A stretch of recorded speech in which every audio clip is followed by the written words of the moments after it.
In today's topic, we are going to discuss consumer protection. First of all, what is concept of consumer protection? It aims at providing protection to consumer against unscrupulous, exploitative and unfair trade practices of traders, manufacturer and services provided. देखो consumer protection का main M क्या होता है, consumer को protection provide करना अगर कोई भी पर्सन, कोई भी प्रोड्यूसर कोई एक्सप्लोटेटिव एक्टिविटी करता है। एक्सप्लोटेटिव का मतलब है जिससे उसको एक्सप्लॉइट किया जाए, और कोई भी अनफेयर ट्रेड प्रैक्टिसेस करता है कोई ट्रेडर, मैन्युफैक्चरर और सर्विसेज प्रोवाइडर, तो कंज्यूमर को इससे प्रोवाइड करवाता है, प्रोटेक्ट करता है कौन, कंज्यूमर प्रोटेक्शन। सेकंड है education consumer about their right and responsibility. Main इसमें मोटिव है कि कंज्यूमर को एजुकेट करना उसके राइट्स एंड रिस्पॉन्सिबिलिटीज के लिए। थर्ड पॉइंट है providing speedy and inexpensive redressal of their grievances. अगर ग्रीवियंसेस मीन उनकी कोई कंप्लेंट्स हैं तो उसको जल्द से जल्द और कम से कम खर्चे में उनकी कंप्लेंट्स को सॉल्व किया जाए। फोर्थ है उनके लिए अवेयरनेस क्रिएट करना कि वो आपस में ऑर्गेनाइज हो सकें और अपने इंटरेस्ट को प्रोटेक्ट कर सकें। कंज्यूमर प्रोटेक्शन का मेन मतलब मीनिंग क्या होता है कि प्रोटेक्ट करना और अपने इंटरेस्ट को प्रमोट करना through speedy and inexpensive redressal of grievances, की आपकी जो भी कंप्लेंट्स है उसको speedy and without any cost वो इजिली सॉर्ट आउट कर सके। इसके बाद है आपके पास importance of consumer protection. First है कंज्यूमर इग्नोरेंस। देखो क्या होता है, in the light of ignorance of consumer क्या होता है, अपने राइट और रिलीफ के बारे में इग्नोर्ड होता है, उसको नहीं पता कि उसके पास क्या क्या राइट है और उसको क्या क्या रिलीफ्स मिले हुए हैं थ्रू गवर्नमेंट। तो इसलिए हमें एक नेसेसरी बनता है कि हम उनको एजुकेट करें उनके राइट्स के लिए, ताकि उनके अंदर कंज्यूमर अवेयरनेस अचीव हो सके। सेकंड है अनऑर्गेनाइज्ड कंज्यूमर को जरूरत है कि वो आपस में ऑर्गेनाइज्ड हो, जिससे वो क्या कर सकें, एक कंज्यूमर ऑर्गेनाइजेशन की फॉर्म में, जिससे वो अपने इंटरेस्ट की टेक केयर कर सकें। इन इंडिया कहीं कंज्यूमर ऐसे हैं जो इस डायरेक्शन की ओर चल रहे हैं और उनको एडिक्वेट प्रोटेक्शन प्रोवाइड की जाती है ताकि वो ऑर्गेनाइज्ड हो और पावरफुल बने, कोई भी उनको एक्सप्लॉइट ना कर सके। नेक्स्ट है हमारे पास widespread exploitation of consumer. क्या होता है कि जो ट्रेडर्स होते हैं वो क्या करते हैं, अपनी मैल प्रैक्टिसेस से, अपने डिफेक्टिव और अनसेफ प्रोडक्ट से, क्या होता है आपको डिफेक्टिव प्रोडक्ट दे देंगे, या प्रोडक्ट में कितने केमिकल्स होंगे कि वो आपके लिए अनसेफ होगा, या अडल्ट्रेशन करेंगे मतलब मिलावट करेंगे, मिसलीडिंग एडवर्टीजमेंट देंगे, एडवर्टीजमेंट ऐसी देंगे कि वो आपको अट्रैक्ट कर रहे हैं, बट इन रियलिटी उनके प्रोडक्ट में ऐसा कुछ नहीं है। होर्डिंग करेंगे, जमाखोरी करेंगे जिससे वो उस प्राइस को राइज कर सकें, या काला बाजारी करेंगे। इससे क्या होगा, कंज्यूमर को प्रोटेक्ट करने की बहुत ज्यादा जरूरत पड़ेगी। इसलिए इस एक्ट को बनाया गया है, कंज्यूमर प्रोटेक्शन एक्ट को, कि हम कंज्यूमर को सेव कर सकें। इसके बाद है हमारे पास from the point of view of business, long term interest of business. हर एक बिजनेसमैन चाहता है कि वो अपनी बिजनेस का क्या कर सके, लॉन्ग टर्म तक अपने बिजनेस को चला सके, उसकी ग्रोथ कर सके, एक्सपेंशन कर सके। तो फॉर दिस पर्पस उसको क्या चाहिए, रिपीटेड सेल्स। और रिपीटेड सेल्स उसको कब मिलेंगी, जब कंज्यूमर्स क्या हैं उससे सेटिस्फाइड होंगे। सेटिस्फाई कंज्यूमर होगा जब आप कंज्यूमर को सेटिस्फैक्शन दोगे और उसकी राइट्स की प्रोटेक्शन करोगे, उसके साथ एक्सप्लॉइटेशन नहीं करोगे। सेकंड है हमारे पास बिजनेस यूजेस सोसाइटी रिसोर्सेज। देखो बिजनेस क्या करती है, सोसाइटी से ही बिलोंग करती है और सोसाइटी की ही रिसोर्सेज को वो क्या करती है, यूज करती है। तो अब बिजनेस का एक मेन क्या बनता है, कर्तव्य बनता है, उनका दायित्व बनता है कि वो, उनकी लायबिलिटी है कि वो अपनी सोसाइटी के टुवर्ड्स क्या हो, उसकी अपनी रिस्पॉन्सिबिलिटी को फुलफिल करें। तो रिस्पॉन्सिबिलिटी को कैसे फुलफिल करेंगे, अच्छी सर्विसेज प्रोवाइड करके पब्लिक को। थर्ड है सोशल रिस्पॉन्सिबिलिटी। एक बिजनेसमैन की सोशल रिस्पॉन्सिबिलिटी है towards owners, employees, governments and consumer. इसके बाद है आपके पास fourth point, moral justification. Moral justification का क्या मतलब है? ये एक मोरल ड्यूटी होती है किसी भी बिजनेसमैन की कि वो अपने कंज्यूमर के इंटरेस्ट की टेक केयर करे और किसी भी तरह की एक्सप्लॉयटेशन को वो अवॉइड करे। इसलिए बिजनेसमैन को क्या क्या अवॉइड करना चाहिए?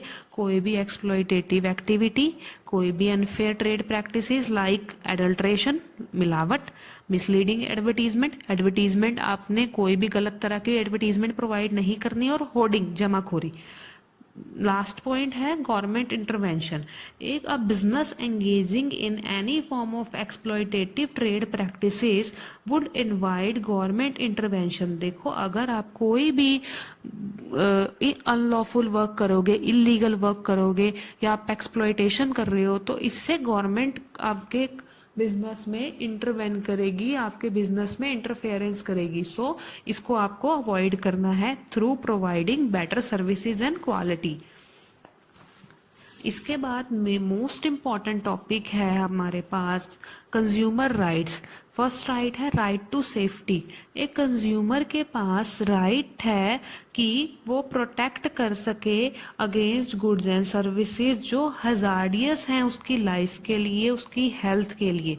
जैसे कहीं इलेक्ट्रिकल अप्लायंसेज होते हैं जो मैन्युफैक्चर किए जाते हैं, पर उनके साथ साथ उसके सेफ्टी नॉर्म्स भी मेंशन होने चाहिए जिससे किसी भी तरह की सीरियस इंजरी ना हो। सेकंड है राइट टू बी इन्फॉर्म्ड। एक कंज्यूमर को क्या चाहिए कि जो भी वो इंफॉर्मेशन चाहता है, लाइक अपने प्रोडक्ट से related ingredients, date of manufacturing, price, quantity, direction to use, ये सब इंफॉर्मेशन उसको इजिली प्रोवाइड की जाए। थर्ड है राइट टू बी चूज। एक कंज्यूमर के पास वेराइटी ऑफ ऑप्शन है कम्पिटिटिव मार्केट में, तो इट्स हिज और हर चॉइस कि वो किस प्रोडक्ट को चूज करेगा। फोर्थ है right to be heard. The consumer has a right to file a complaint and to be heard in case of dissatisfaction with the goods और services. एक consumer के पास राइट है कि अगर उसके साथ कोई भी डिससेटिस्फैक्शन हुई है गुड्स और सर्विसेज से लेकर, तो उसकी कंप्लेंट को एक ट्रेडर, एक दुकानदार सुने। Right to seek redressal. अगर उसकी कोई कंप्लेंट है और कोई भी डिफेक्टिव एंड डेफिशिएंट सर्विस उसको प्रोवाइड की गई है, तो ये आप याद रखें कि कंज्यूमर प्रोटेक्शन एक्ट 1986 है, तो उसको नंबर ऑफ रिलीफ्स प्रोवाइड की जाएगी, लाइक उसको प्रोडक्ट रिप्लेस करके दिया जाएगा, या जो भी डिफेक्ट है प्रोडक्ट के अंदर उसको रिमूव किया जाएगा। इसका एक एग्जांपल है कि आप किसी भी शॉप पे गए, आपने वहां से एक सूट परचेज किया, जब आप घर आए तो आपने देखा उस सूट में क्या है, कहीं डिफेक्ट है या कहीं से वो फटा हुआ है या कुछ भी डिफेक्ट है, तो आपके पास एक राइट है कि आप उसको चेंज करवा सकते हो।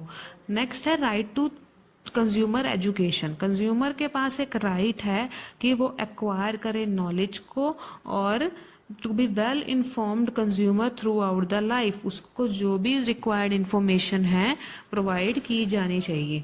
अब ये तो बात हो गई उसके राइट्स की। अब कंज्यूमर की खुद भी कुछ रिस्पॉन्सिबिलिटीज बनती हैं जिसमें उसको कोई राइट प्रोवाइड नहीं होते। अब ये रिस्पॉन्सिबिलिटीज क्या क्या हैं? फर्स्ट है be aware of various goods and services available in the market. आप मार्केट में जितने भी गुड्स एंड सर्विसेज हैं उसके लिए अवेयर होना चाहिए। सेकंड है buy only standardised product that is ISI mark और एग मार्क। ओनली उन प्रोडक्ट को परचेज करना चाहिए जिसमें ISI मार्क और एग मार्क होता है। थर्ड, आपको लेबल्स को रीड करना है केयरफुली, जिसमें इंफॉर्मेशन होती है प्राइस के बारे में, वेट के बारे में और एक्सपायरी डेट्स के बारे में। फोर्थ है मैन्युफैक्चरर की इंस्ट्रक्शन को फॉलो करना है और उस प्रोडक्ट को सेफली यूज करना है।